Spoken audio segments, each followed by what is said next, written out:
Ecchi. According to the dictionary, is a subgenre of Japanese manga, anime, computer games, etc., characterized by light, playful sexual themes and imagery. Now, I know what six-letter word you're thinking of, hentai, but no, ecchi is more soft and much less graphic than what hentai really is. But enough of taking my sex ed class. This video is about a manga, more specifically a ecchi-based manga. And most times, these types of manga are just straight up trash. Big itties, dude busts in zero point 0.5 seconds, no story, no plot, just fucking garbage. But this manga right here, this is a gem. It's a manga that made my mind spin and tears flow from my eyes to my cheek. My fellow cultured viewers, I bring to you Nozoki Anna.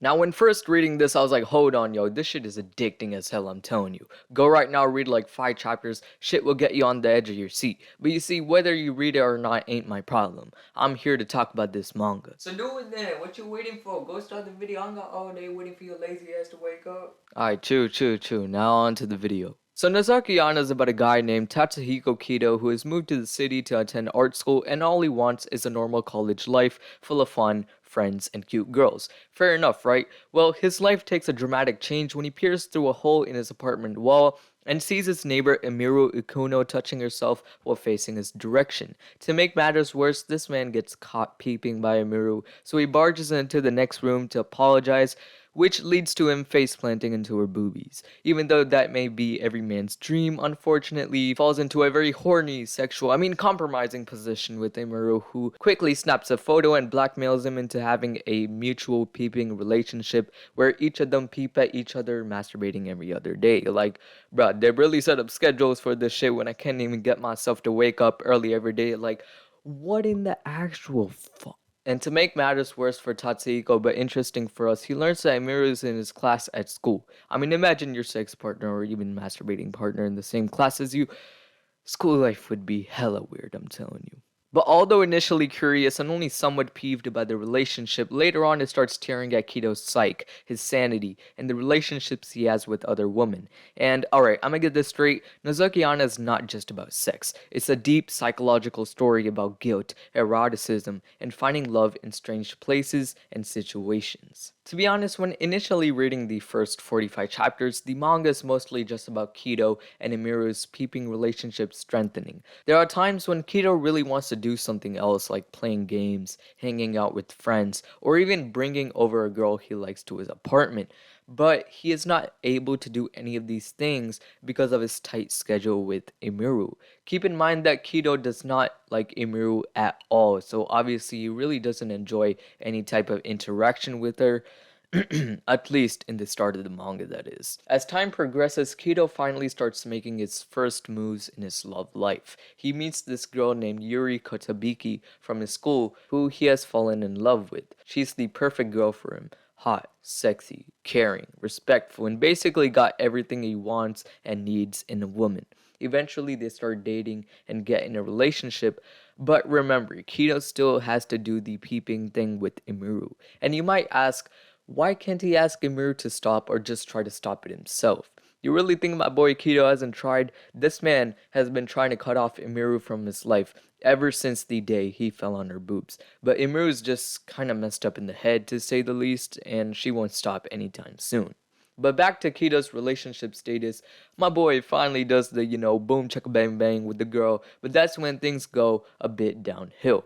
So Emiru tells Kito to follow her around town. Kito doesn't know why Emiru told him to follow her, as his only relationship with her was at school and peeping at home.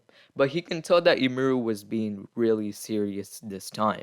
So he starts following her around town, and she leads him to a place where Kito finds out that his girlfriend, yes, the girl I was talking about before in Kito's relationship life, Yuri Kotabiki, was cheating and using him as a time pass. In the time when she wasn't with Kito, she was with the other man who she actually loves very much and spends a lot of time being intimate with him. Because of this, he breaks up with her, and Kito is left devastated, as this was his first girlfriend, and the fact that he was cheated on as his first love experience is just super sad. And out of all things, when Kido found her cheating, it wasn't just Yuri with another man on a date or anything. She was literally having sex with the other man and was genuinely enjoying it too. When Kido fucked Yuri, she never moaned so much. Yet to this man, she was purring like a cat. Man, shit was fucked up, I'm telling you. After Amiru disappears, she calls Kido, being their first contact since their breakup, and asks him if he would be willing to meet her at a restaurant they used to go to together. When Kido asks her about the man she cheated on him with, Kotabuki reveals that she broke up with him the night she came to Kido's apartment. She tells Kido how she is concentrating on her dream and not love, which prompts Kido to tell her that he's glad he fell in love with her. He also calls her Yuri-chan, his affectionate nickname for her, for the first time since their last passionate encounter.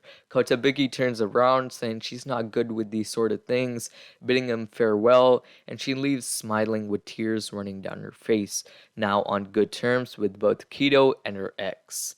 It was crazy, bro. I never thought I would see such a messed up love triangle in a manga like this.